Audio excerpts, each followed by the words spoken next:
Hello guys, आपका स्वागत है आपके अपने YouTube channel English grammar with S के सर में। यदि आप चैनल पे नए हैं प्लीज़ चैनल को सब्सक्राइब करिएगा, वीडियो को लाइक करिएगा, शेयर करिएगा। तो चलिए स्टार्ट करते हैं। हमने पिछली क्लास में प्रीपोजिशन का पार्ट 1 पढ़ा था जिसमें इन और इनटू के बारे में पढ़ा था। आज हम ऑन और अपॉन के बारे में पढ़ेंगे। इसके बारे में ऑन और अपॉन के बारे में, ऑन या अपॉन, ऑन और अपॉन, इसका यूज सरफेस के लिए होता है, यानी सरफेस यानी तल के लिए। ऑन और अपॉन का यूज तल के लिए होता है। ऑन का यूज हम लोग किसके लिए कहते हैं? स्टैटिक यानी स्थिर के लिए, और इसका यूज हम लोग मोशन के लिए करते हैं। अपॉन का यूज किसके लिए? मोशन के लिए।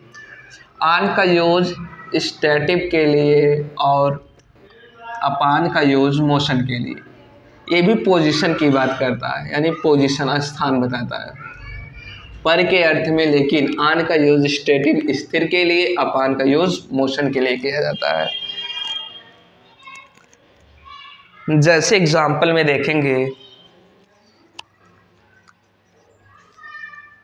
द टाइगर पॉन्स्ड, या अटैक कर सकते। पॉन्स्ड मतलब अटैक यानी आक्रमण, attack the stage, the stage यानी बारहसिंघा के ऊपर क्या किया? अटैक किया। यानी ऑन नहीं होगा, क्या होगा? अपॉन का यूज करेंगे, क्योंकि मोशन में इसके लिए ऑन का यूज स्टैटिक स्थिर वस्तु के लिए, अपॉन का यूज मोशन के लिए या सरफेस एरिया के लिए किया जाता है। जैसे टाइगर पॉन्स्ड अपॉन द, अपॉन का यूज करेंगे, किसका? अपॉन का। अभी और एग्जांपल देखेंगे, जैसे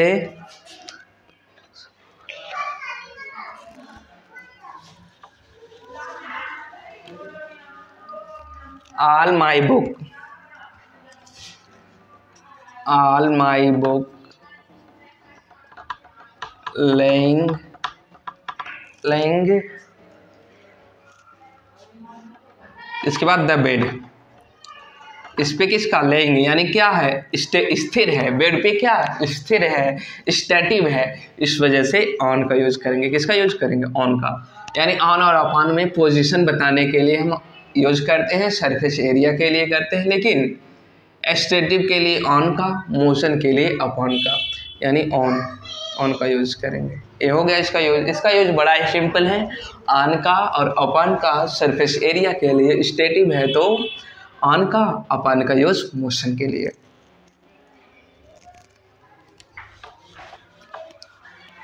अब पढ़ेंगे हम लोग सिंस और फार का यूज। प्रीपोजिशन में किसका? सिंस और फार। एक टाइम बताने के लिए इसका यूज होता है। सिंस और क्या? फार। इसका यूज किसके लिए किया जाता है? टाइम के लिए। किसके लिए? टाइम के लिए। देखिए पहले बताया गया है सिंस एक निश्चित और फार अनिश्चित, यानी ऐसे सोच के, लेकिन ऐसा कुछ भी नहीं है। सिंस का यूज क्या? एक पीरियड ऑफ टाइम, यानी क्या? एक पीरियड, या जैसे एक्यूरेट टाइम, कोई एग्जैक्ट टाइम, जैसे मतलब एक पॉइंट ऑफ टाइम। किसके? Point of time. और इसका फार का period of time, period of time.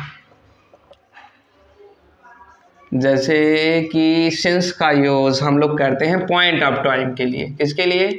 Point of time के लिए। और फार का यूज हम लोग पीरियड ऑफ टाइम के लिए किया जाता है। जैसे 2 PM, 6 PM, 6 PM, 20 मार्च। इसके अलावा जनवरी, फरवरी, मई, जनवरी, फरवरी, मई। इसके बाद 16, 17, 18, 2016, 17, 18। यहाँ पे देखेंगे आप लोग क्या है? एक पॉइंट ऑफ टाइम है, एक एग्जैक्ट टाइम है। जैसे मैं कहूँ 6 बजे जाना है तो आज के बारे में ही बताऊँगा। 20 मार्च, ये क्या? पॉइंट ऑफ टाइम है। और पीरियड ऑफ टाइम क्या होता है कि जैसे 2 बजे से, मैं 2 बजे से और कितने 6 बजे के बीच, यानी क्या? ये क्या हो गया पीरियड ऑफ, इसमें कितने घंटे 4 आवर्स यानी कि 4 आवर्स। ये क्या हो गया पीरियड ऑफ टाइम। इस वजह से हम लोग किसका यूज करते हैं फॉर का यूज करते हैं। ये क्या है पॉइंट ऑफ टाइम है या पीरियड ऑफ टाइम है। जैसे 2 आवर्स 3 आवर्स 3 आवर्स हो गया 5 डेज 5 डेज यानी 2 डेज। और क्या कर सकते हैं 4 मंथ्स 5 ईयर्स। ये क्या है एक पीरियड ऑफ टाइम है। क्या है एक पीरियड ऑफ टाइम है। ये एक पीरियड ऑफ टाइम है एक पॉइंट ऑफ टाइम है। जैसे सिंस और फॉर में टाइम बताने के लिए क्या बताने के लिए टाइम बताने के लिए यूज करते हैं। ये पॉइंट ऑफ टाइम के लिए पीरियड ऑफ टाइम के लिए। पॉइंट ऑफ टाइम का मतलब जैसे 2 बजे 6 PM यानी 20 मार्च जनवरी फरवरी मई 2016 यानी पॉइंट हुआ है। और एक पॉइंट के बीच में जो पीरियड ऑफ टाइम है उसके लिए फॉर का यूज। जैसे मैं कह दूँ 20 मार्च से लेके कितने 20 मार्च से लेके 1 अप्रैल तक यानी 10 दिन जो हुए वो क्या हुए एक पीरियड ऑफ टाइम हुआ। उसके लिए हम किसका यूज करेंगे फॉर का यूज करेंगे। और सिंस का यूज मैं कह दूं 25 मार्च को तो क्या हो जाएगा सिंस हो जाएगा। अब एग्जाम्पल देखेंगे 2-3।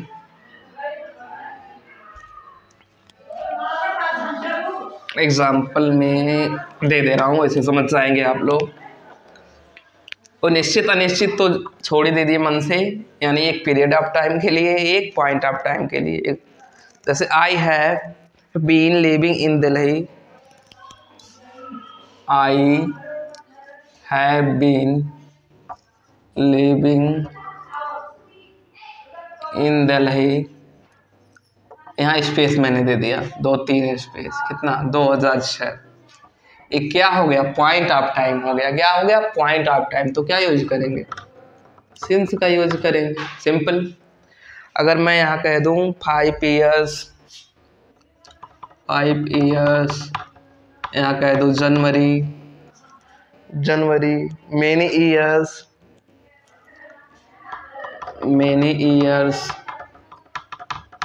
ईयर्स और यहाँ कह दूँ चाइल्डहुड। तो देखेंगे क्या है 2006 क्या है पॉइंट ऑफ टाइम है। 5 ईयर्स क्या है पीरियड ऑफ टाइम है तो फॉर का यूज करेंगे। जनवरी क्या है पॉइंट ऑफ टाइम है यानी कि सिंस का यूज करेंगे। मेनी ईयर्स क्या है एक क्या है पीरियड ऑफ टाइम है तो फॉर का यूज करेंगे। चाइल्डहुड क्या है पॉइंट ऑफ टाइम है तो इसी वजह से सिंस का यूज करेंगे।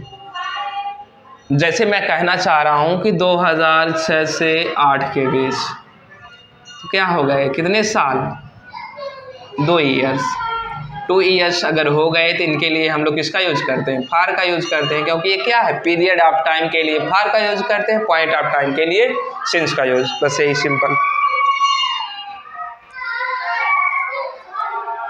अब अगला कॉन्सेप्ट देखेंगे आप लोग। अगला कॉन्सेप्ट जो है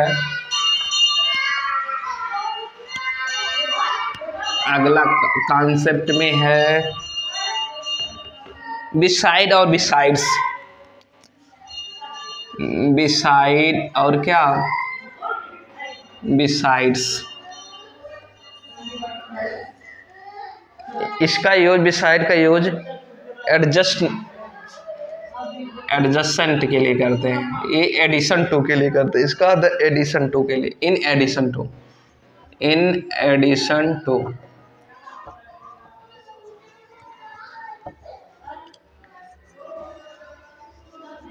बहुत ही सिंपल है बिसाइड यानी कि जैसे Rahul always seat beside me यानी राहुल एग्जांपल में देखेंगे राहुल ऑलवेज सिट्स स्पेस कर दिया मैं बगल के अर्थ में। क्या बगल के अर्थ में मेरे बगल में डेली बैठता है यानी क्या बिसाइड का यूज करेंगे। बगल के अर्थ में यानी एडजेसेंट के अर्थ में यानी बिसाइड। बगल के अर्थ में हम लोग राहुल ऑलवेज सिट्स बिसाइड में। क्या बिसाइड में ये क्या है प्रीपोजिशन है। बिसाइड यानी बगल में यानी एडजेसेंट के अर्थ में हम लोग क्या करते हैं बिसाइड का। बिसाइड्स का यूज हम लोग इन एडिशन टू यानी अभी दिखा रहा हूं मैं। जैसे बिसाइड जैसे देखेंगे एग्जाम्पल में, beside I, besides I and he nobody helped Rohan, nobody help Rohan। In addition to का अर्थ में होता है, देखो बिसाइड्स, पहले आया I and he, nobody help Rohan. पहले तो आई एंड ही को देखेंगे कि एक प्रोनाउन है, देखेंगे कि ये सिंपल यानी कि मोरल बात कर रहा है, तो 2 3 1 2 3 1, 2 तो है नहीं, 3 यानी थर्ड पर्सन क्या है, ही हुआ, और फर्स्ट पर्सन कौन है, आई है। तो यहाँ पे क्या करेंगे, बिसाइड्स हिम एंड मी, उसके बाद नोबडी हेल्प रोहन, नोबडी क्या, हेल्प रोहन। इसके बाद हम लोग ऑब्जेक्टिव केस का यूज करते हैं, besides him and me nobody help Rohan.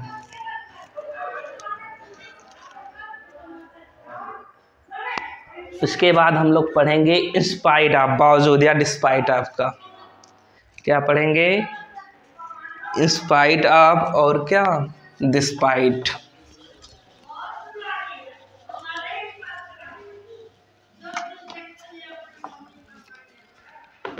In spite, देखो ध्यान रखना कि इंस्पाइट के साथ ऑफ आता है और डिस्पाइट के साथ नहीं आता है।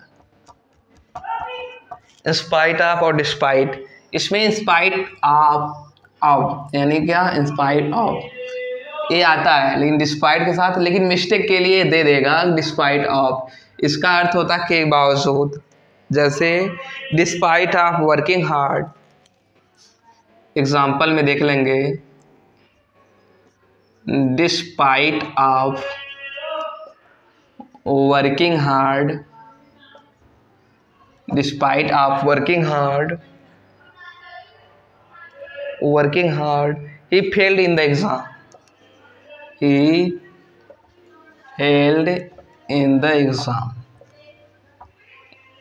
पहला सेंटेंस हो गया। उसके बाद in spite of repeated warning, in spite of repeated warnings,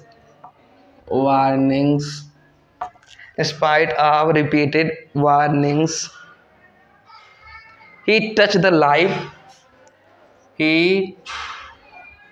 the live wire, electric wire, touch live electric wire। यहाँ पे ध्यान से देखेंगे, डिस्पाइट के आप तो ये ध्यान रखेंगे कभी ऑफ नहीं आता, ये तो रॉन्ग है। यहाँ बावजूद, डिस्पाइट वर्किंग हार्ड यानी कठिन परिश्रम करने के बावजूद, he failed in the exam, वह क्या हो गया, एग्जाम में असफल हो गया। इंस्पाइट ऑफ, ये तो क्या है, राइट है, ये क्या है, सही है। इंस्पाइट के साथ ऑफ आता है। रिपीटेड वार्निंग्स यानी कई बार उसे लगातार चेतावनी देने के बावजूद, he touch the live electric wire, उसने क्या किया, इलेक्ट्रिक वायर जो बहते हुए करंट वाले वायर को क्या कर दिया, टच कर दिया। तो क्या हुआ, इंस्पाइट ऑफ के बावजूद के अर्थ में डिस्पाइट का दोनों का मतलब सेम होता है, लेकिन ध्यान रखिएगा कि डिस्पाइट के साथ कभी ऑफ नहीं आता है, इंस्पाइट के साथ ऑफ आता है, ऑफ। इसके बाद हम लोग पढ़ेंगे बाय और विथ, बाय और विथ के बारे में। प्रीपोजिशन कौन सा, वाई और विथ, यानी दोनों का मतलब क्या होता है, द्वारा ही। वाई या विथ का मतलब क्या होता है, द्वारा के अर्थ में। क्या द्वारा लिख सकते हो या समझ लो आप। जैसे बाय का यूज पर्सन के लिए किया जाता है,